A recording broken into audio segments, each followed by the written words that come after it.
Già ieri abbiamo steso e potenziato la strada dove andiamo ad appoggiare proprio i puntelli e quindi contiamo di installarli in questi giorni e quindi consentire l'apertura a doppio senso di marcia sulla feltrina da sabato di questa settimana.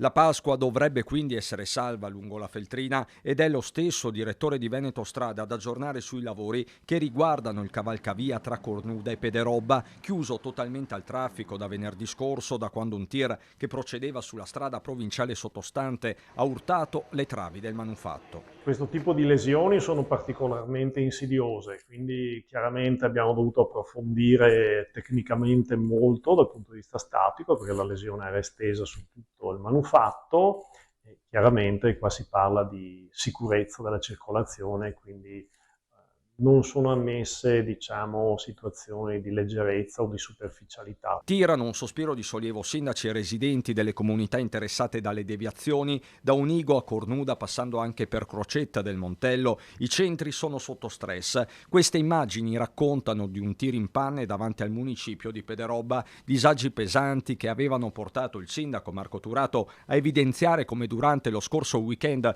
i lavori sul cavalcavia interessato fossero di fatto fermi. Su questo punto specifico, replica Veneto Strade, il tempo, fanno intendere, non è stato perso inutilmente. Intanto queste lesioni necessitano di sopralluogo che abbiamo fatto venerdì stesso e quindi poi dello studio soprattutto della soluzione progettuale migliore, quindi nel fine settimana gli strutturisti hanno valutato l'intervento da fare che poi ci hanno presentato lunedì per il perfezionamento e le valutazioni tecniche conseguenti. Insomma, l'obiettivo è aprire a doppio senso una corsa contro il tempo per evitare una Pasqua, ma soprattutto una Pasquetta nel caos.